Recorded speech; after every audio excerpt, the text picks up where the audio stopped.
today's Wednesday. Welcome to EPK News, where we will discuss Portugal, toothpaste and festivals. So let's go. This morning, Portugal, the new King of the Council, is presenting his plans to the EPNEC for the coming months. Prime Minister José Sócrates now has the full responsibility of sorting out the EU Reform Treaty by the end of the year.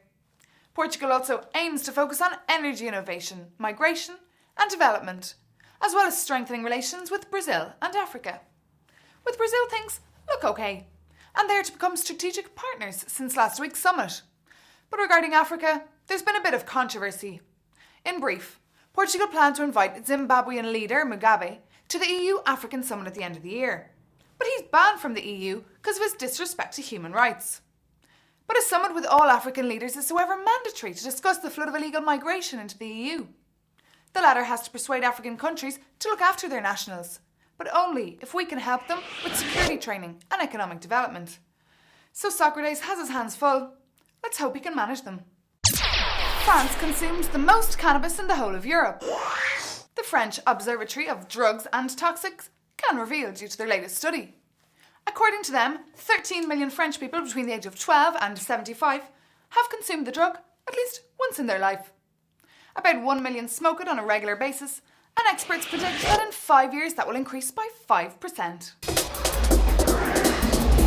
Have you ever went to catch a flight and due to cancellations you couldn't take it? Because did you know that between the year 2000 and 2005, more than 90,000 passengers didn't get to fly, and they weren't reimbursed with the cost of the flight. The thing is, numerous air companies cancel without any explanations whatsoever.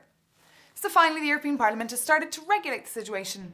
They've just passed a regulation demanding airlines to offer a financial guarantee for all air travellers when their flights are cancelled.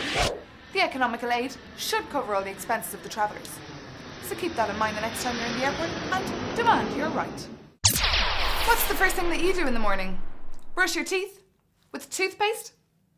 But did you hear the recent research that hints that we might be endangering ourselves by doing so, if you're not sure where the toothpaste is from? This week, the research lab of the European Commission discovered that some toothpastes in Spain contain a highly dangerous toxic product. Although the tubes were being sold under the brand name of Colgate and Aquafresh, they're fake and stem from China. Over 37,000 tubes of toothpaste had to be taken from the supermarket shelves, and not just in Spain but in Portugal and Italy. So back in Brussels, they intend to carry out some more intensive research in the rest of our countries. The Asian company that were producing the false product is seemingly the 8th biggest exporter in the world. So Chinese problems of security are even bigger for us. And if we don't have tighter controls among the Union, instead of smoking kills, the European Minister for Health will have to launch new posters warning toothpaste kills. And finally, did you know that there are over 50 festivals at your disposal in Europe this summer? If you've already been to Glastonbury or Oxygen and got drenched, why not try out some of the festivals in Central Europe?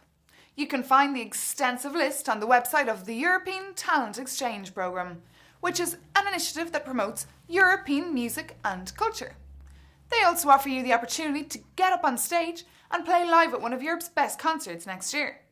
If you're successful at the auditions that take place in Holland next January, that is. The aim of the Talent Exchange game is to provide a network of influential people working together to raise the profile of European music. Well, that's all for today, but I'll be back tomorrow again with lots more EPK News. Bye!